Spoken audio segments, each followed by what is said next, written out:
Hi, everybody. I'm Julie from Maison Jupiter, and I'm here with my lovely sister, Sophie. Hey, Sophie. Hi, everyone. I hope you're doing well. We're here today to do the astrological and tarot predictions for all 12 signs for the new astrological year, which starts on March 20th, when the sun is going to move into the sign of Aries. So at first we thought we were going to do the whole year for the new astrological year, sign by sign, but then there's so much content in that year. So we thought we would do the first part only in this video. So the first part, meaning the two first eclipses of the astrological year 2022-2023. So we're going to go over those two eclipses for you because eclipses mean big life changes, big fated changes. So we're going to go first the general read for the collective, and then we're going to go sign by sign with astrology and tarot. So first of all, the sun moves into Aries on March 20th. So that means this is the real beginning of the new year. So you're going to feel a lot more energy, a lot more vitality to start new projects. This is the first sign of the 12 sign of the zodiac. So this is the real new year that we're supposed to celebrate. This is not on January 1st, according to the astrology. So this is really a time of rebirth, and it coincides with the spring equinox for northern hemisphere. If you're in the southern hemisphere, is going to be the other equinox, so the fall equinox. So this is a great time to birth new idea, new projects, new energy, to revive your home, revive your body, revive your routines. So we're gonna go sign by sign.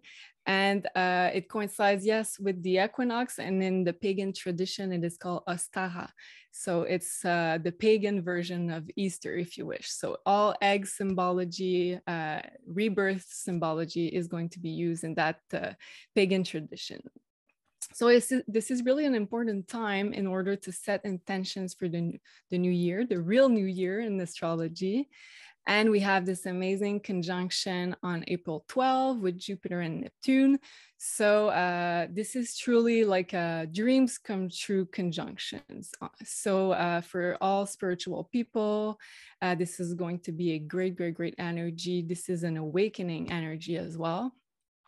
And the ancients used to say that this is a triple manifestation power when two rulers are in their own signs, so which is the case with Jupiter and Neptune being in their home sign of Pisces. So it's going to be a great manifestation power in your chart. So you can look up where Pisces fall, but we're going to go over sign by sign. So before we do, please like this video, share and subscribe to our channel. So let us know in the comments if you like us doing videos in English, and we'll try to do some more and to be regular as well. So we have lots of ideas of content we're going to add to the channel. So thank you for your support. We appreciate. And just before we begin, if you wish to order your personalized birth chart, you can do so on maisonjupiter.com. And you can choose the birth chart and the color of your choice. And also, if you wish to book a tarot consultation with Sophie, you can do so on maisonjupiter.com as well. And I think she's booked until the end of April, but there might be a few spots left. So hurry up if you want to book with her. So yes, and also we just add these new service of priority booking, because it's about 2 months waiting right now, if I'm correct. So the priority booking is 30 minutes, but it allow you to have quicker appointments. So I think, if I'm correct, it's the same week. Even sometimes if you're fast enough, it could be the next day. So it's 30 minutes, it's priority booking. So look for it online at maisonjupiter.com. Yeah, good point. Thank you. So do you think we can pull some oracle cards for this new astrological year? What do you think? Yeah, sure. Before we do that, you mentioned that the eggs and the symbology is the new year. So the eggs is the fertility, and the bunnies that we have in Easter is also the symbology of new beginnings, because it's fertility. So it's really powerful. I love it. So yeah. Yeah. Well, we know the Catholic how do we say that? No, I wanted to say Catholic rituals. They were based on pagan rituals. So Easter was based on Ostara, which is the older pagan rituals. So all the eggs, the bunnies, all this symbology was took from used from this original pagan tradition. Yeah, absolutely. Okay, so we want one card. I'm very excited about this new energy for the new year. I think there's going to be great manifestation. Yeah, me too. Okay. Oh, okay. So it just flew. Oh, I love it. It's party. We have the card of party. Oh, wow. Not only party, but I just remember that we have on this card social. So this is a brand new energy, because since 2020, we have a lot of less of social opportunities and parties also. So for me, it symbolized two things. It symbolized first that this is a great time. This is a great year. So a lot to celebrate, not just parties as gathering of people, but also celebration first, and fun and joy. So lighter energy for me, and also social. So it's something that will be there for the whole year. So I love it. Cool. And I just want to mention here, I think we're going through a special kind of time period, because at the same time there's the old world that's kind of dying off, and at the same time we're on a different timeline. So we're like in between, or living on two simultaneous timelines, I feel. And the other one is building the new world, this new reality that we want to co-create. So yes, there's going to be new energies, rebirth of energies, like manifestation power to create whatever you want to create moving on. But also there's going to be things that we need to let go in order to move on to this new reality. So I think we're going to face this mix of letting go of old stuff, which is going to be harder, of course, and also co-creating the future. So I think there's going to be lots of things that we can celebrate, lots of things we can be happy about with this celebration card for the new year. I love it. But also, I say that because there's a lot of energy in the sign of Pisces still for the new year. So Pisces is the last of the 12 signs. It talks about letting go. It talks about more of our spiritual development than the material one. So it's more like if you wish, after the physical body dies, the soul goes back to source. So it's the energy of Pisces, so merging back into one. So but in the material world, it also means dissolving. So stuff dissolving, old situation dissolving. So I just want to mention that. I'm very happy about it, but also I think there's going to be a part of letting go of the old. Well, this is a cycle of life. So we need to embrace both parts. And I think this energy is also to keep in mind that even though we lose stuff, we need to celebrate, because new things are coming, and it's for the best. I love it. And sometimes I feel like when we're in the mood to celebrate, we're like, well, I can't really celebrate because I'm not there yet. Oh, I don't have this accomplished. Like everything is not like on target. And I feel like you got a good point here, because we're never going to be 100% on target and 100% accomplished in all levels. So we still need to take time off to celebrate the little wins and the bigger ones also. So, good point. Great. Okay, so moving on to eclipses. So yeah, there's going to be 4 eclipses in 2022. And why are we talking about eclipses? Because these are the bringers of big change. These are the bringers of fated change, because they are new moons and full moons, but they are close to the lunar nodes. And the lunar nodes are associated with collective karma. So every time we have either a new moon or a full moon close to the lunar nodes, yes, it's an eclipse, but it also talks about collective changes, big collective changes, and as well personal changes in our lives. So every time there is what we call the eclipse season, because they come in pairs. So we're going to have one on April 30th and May 16th following the April 30th. So they're always at 2 weeks separating each other. So that's going to be our first eclipse season of the year. And then the other one is going to be, let me check the dates, October 25th and November 8th. So we're going to talk about these ones in another video. So every time we have eclipses, so it means there is going to be changes in the society, but also in your personal life. So you can look up every time there's going to be a big change in your life, let's say change of work, change of home, new relationship, weddings, the kids, the birth of new souls. These always, or I would say very often, coincides with eclipses because they are big fated changes. So when we're talking about predictions for the year, I think the most important things we can look at is eclipses, because they talk about this cycle of transformation that is going to be asked of us by the universe. So we can look up the houses in which they fall in our personal birth chart. So that depends on your rising sign. And you're going to know what's the axis of signs that going to ask changes from you in your personal life. And this axis is going to be set for 18 months, so a year and a half. The nodes of the moon just moved into the Taurus and Scorpio axis on January 18, and they're going to stay there until mid-2023.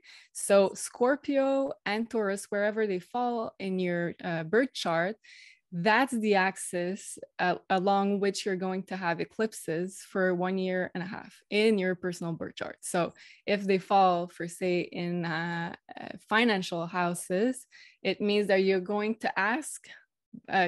to be asked by the universe to transform your finances, all aspects of your finances during those 1 year and a half, 18 months. So we're going to go, of course, sign by sign in just a bit. But I just wanted to make sure everybody understands how important eclipses are. So we say often that it's new moons and full moon on steroids. So they're like 3 times more powerful than regular new moons and full moons. Yeah, I said that. So oh yeah, and the orb of influence is about a month before the actual date of the eclipse and about 6 months after the actual date of the eclipse. So right now, as we're filming this, we're already in this orb of influence of the eclipse season that we're going to have late April and mid-May. So a month before, so you can already see what's coming up for change in your personal life. And it's going to come to a peak of energy on the date, but you cannot really expect to have something big happening, let's say on the day of, but on the days around, for sure, you're going to feel something. So the first pair of eclipse, so the first one I said April 30th, this is going to be a new moon eclipse in the sign of Taurus. So the nodes of the moon shifted in the sign, in the axis of Taurus, Scorpio, mid-January. So this is our financial axis, but this is also a relationship axis because we talk with Taurus and Scorpio about exchange of energy. So Taurus is more of the sensual sign, and Scorpio is more of the sexual sign. So it talks about intimacy. So we have, it talks about like finance, because this is also an exchange of energy, money. So how you invest your money, how you gain money from the type of work that you're doing, but also the way the energy flows in your relationships. So this is the axis of Taurus and Scorpio. So the first one is a new moon. So we're going to open a new cycle with this new moon eclipse, a big new cycle that's going to be at least for 6 months weeks after this date. So this is an important new cycle, and it's conjunct to the planets Uranus and the North Node. So it's gonna talk about surprises, because every time we have our friend Uranus, and yes, I know about it because I had to move in the last year and a half with my friend Uranus that was inspecting my chart. So there's lots of surprises with Uranus. You never know what to expect. So Uranus and the North Node. So it talks about the future.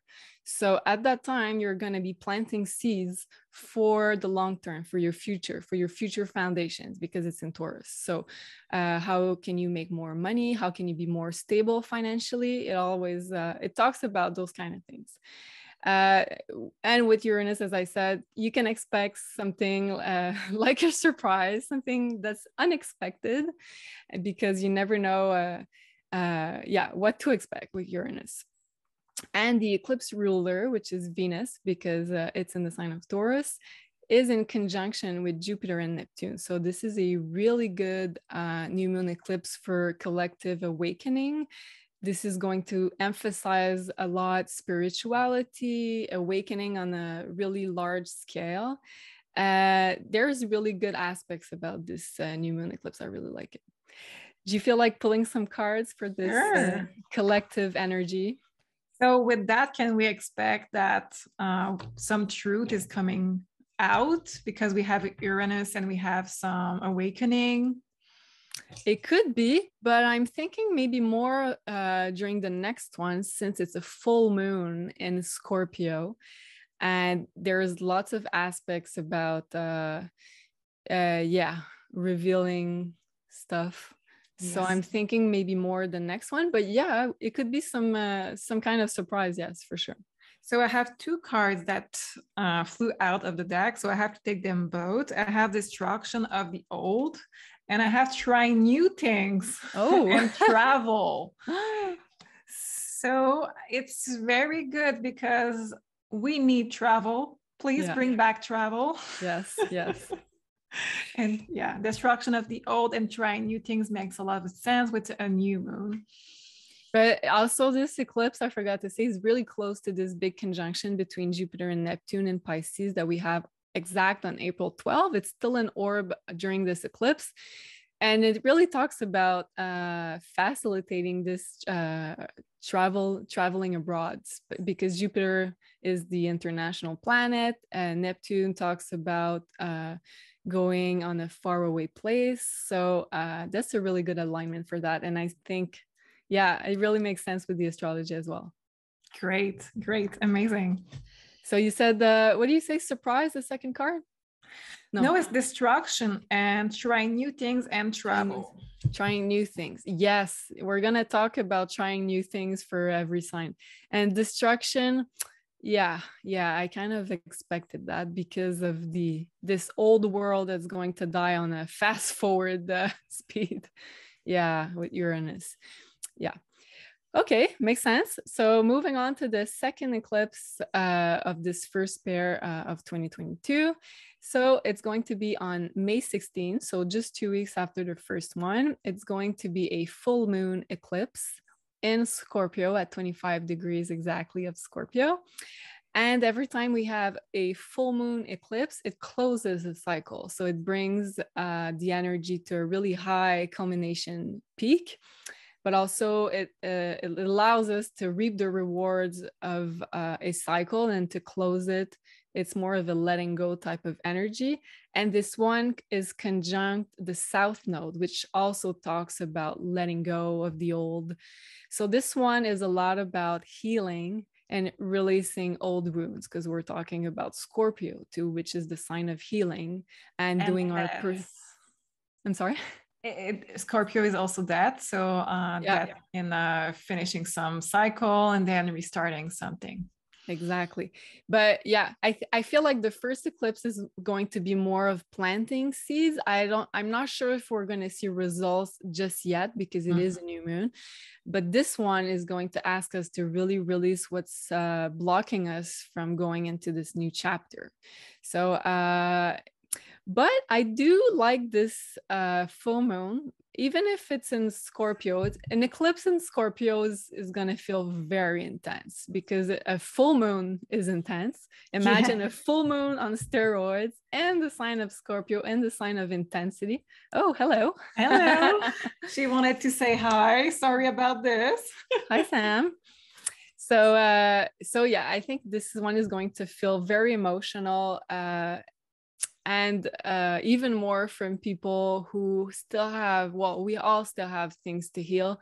But if you've been working on yourself, I think it's going to feel easier. If you've tried to sweep it under the rug for a few years, this one is going to be a hard one, because all the feelings are going to come up. Full moon, that's what it does. It brings to the light everything that's been hidden before. Scorpio is like those deep traumas and wounds.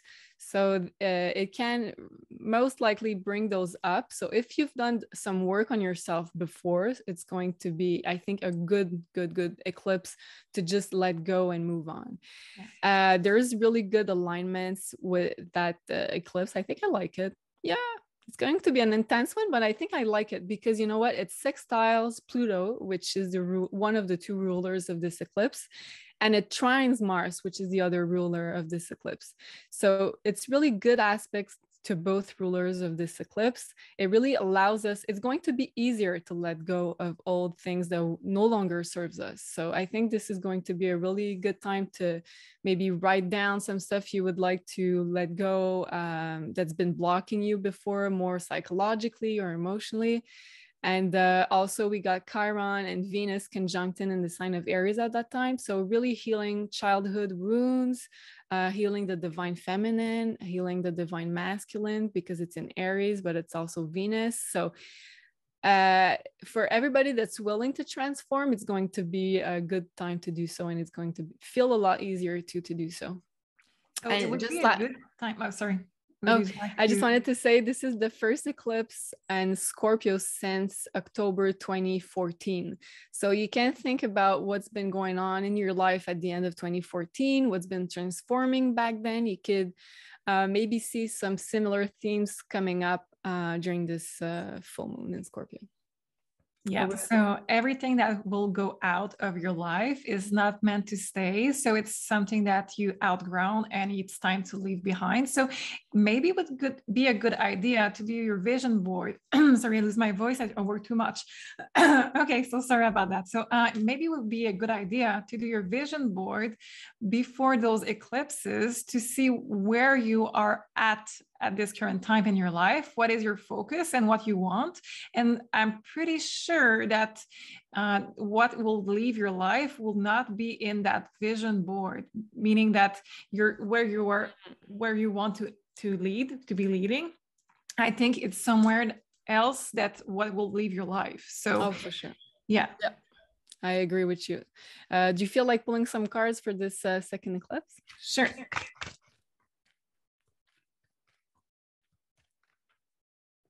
Okay.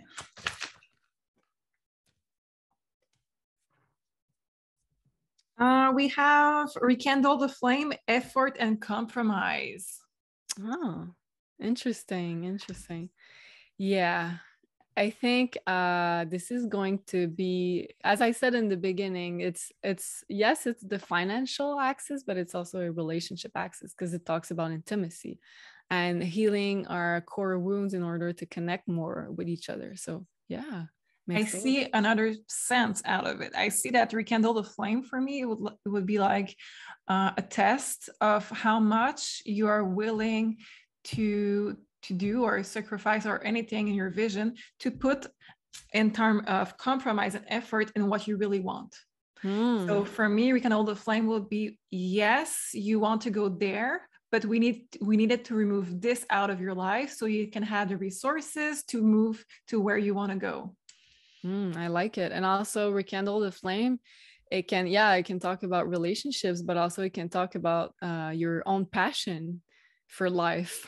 Yeah. You know, like if you've been stuck in a situation that's been blocking you from finding back your passion, your energy, your Kundalini energy. So I think, And Scorpio is linked to Kundalini energy.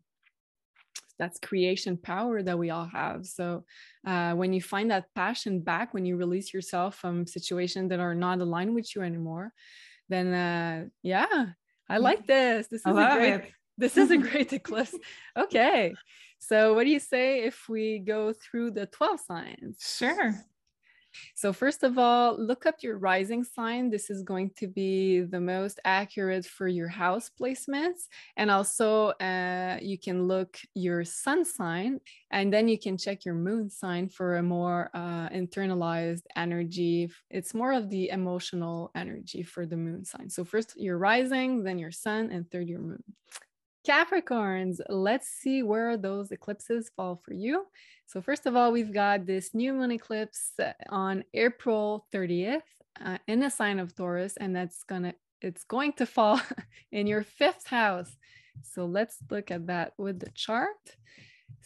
So yes, here we are. We've got the sun, the moon, and an exact conjunction because it's a new moon. And we've got our friend Uranus that's really close to this new moon, and it's going to bring us surprises and unexpected events for sure. And there's also the North Node that is in the same house because it's an eclipse.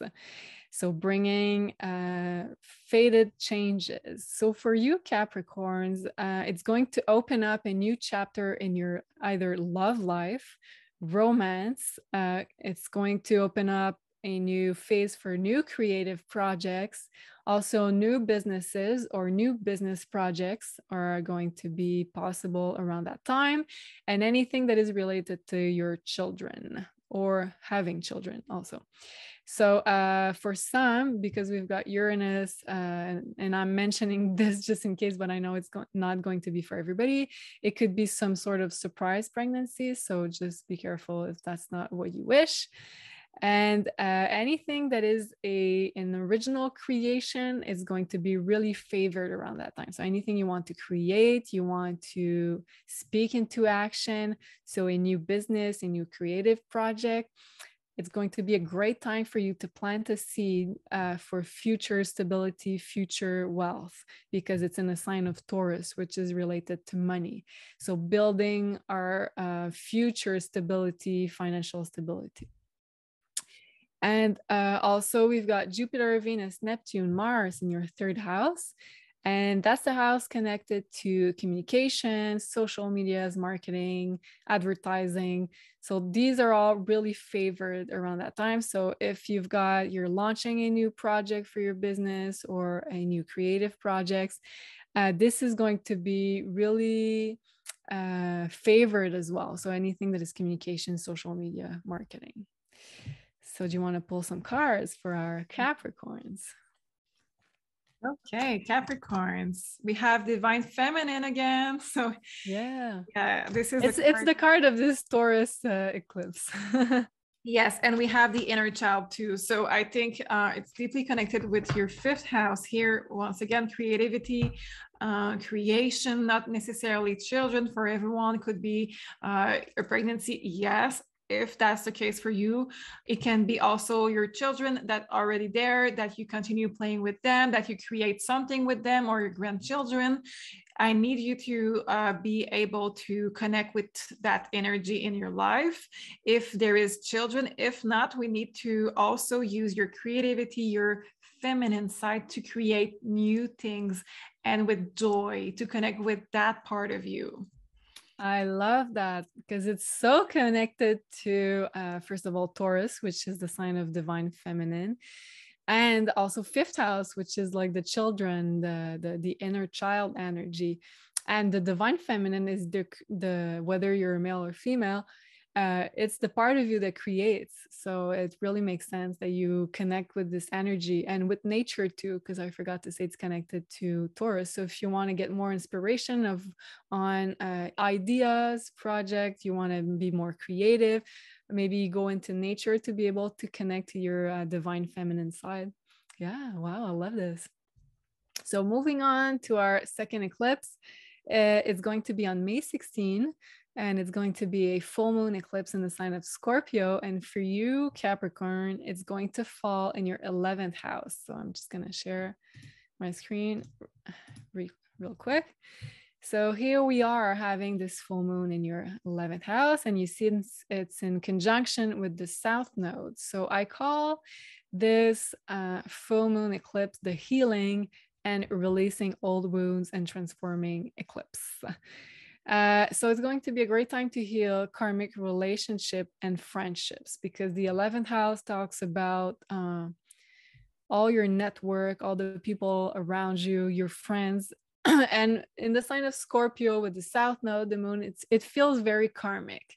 So you really have to be careful and discerning with everything that surrounds you. Is that the type of energy that's going to help you move forward with your new ambitions and your big dreams? Because it's also connected to the 11th house. Or you have to surround yourself with new friends, new community, new tribe. So that's the kind of thinking that you're going to have to do around that eclipse. And I feel like for a lot of people, it's going to mean parting ways with some people because it's the 11th house. But it's in order to really move forward for the next chapter with really people that surround you in a more positive way. So yeah, and it's going to be easier to let go of old karmic baggage at this time, because it's very well supported from both rulers of Scorpio. So it's in the trine with Pluto. It's in the sextile with Pluto. It's in the trine with Mars. So lots of support from both rulers. So it's going to feel easier to let go of what no longer serves us in terms of karmic relationships. And also releasing old dreams based on fitting in socially, feeling socially accepted, because it's the 11th house. So releasing maybe dreams that you thought you had, but it was more of an upbringing programming that you had because you wanted to fit in, you wanted to feel accepted by everybody, by the society. So it's going to be a really good time to rethink what are your dreams, what are your ambitions moving on, what truly resonates with the real you. And lastly, Jupiter moves into your 4th house. So it's going to be a really lucky time around spring and summer for you for all home, family, personal life related things. So do you want to pull some cards for this second eclipse? We have a material world. So I think that getting a house would be one thing that could be for some people in their cards. So with that card, I want you to look around at what is there in your 3D life also. So people around you is one thing, your job is another thing. So I want you to focus maybe on your 3D life for this one, because there is something that wants to either manifest, like a house, a new place that you want to move in, or a new job. There's something that is there to live your life also. So your 3D life, for me, it's the main focus for this one. I love this. And I think the axis of the 5th and 11th house really talks about your authentic self, in opposition sometimes to doing stuff in order to fit in. So it's going to ask you to feel a lot more true to yourself. Yeah. And realistic, not being in your head about some illusion that's what it might be, that, for example, saying in a relationship because it might be best in my head, or I have an idea of something. So we want to grab on something 3D. We want to have reality and realistic ideas. Yeah, because it's in Taurus, so it's the material sign. So it makes sense with the cards too. Yeah. Well, I hope you enjoyed this video, Capricorns. And if that's the case, please remember to like, share, subscribe, and it really helps us and supports us in order to produce more videos like this one for you. So thank you for watching and see you soon.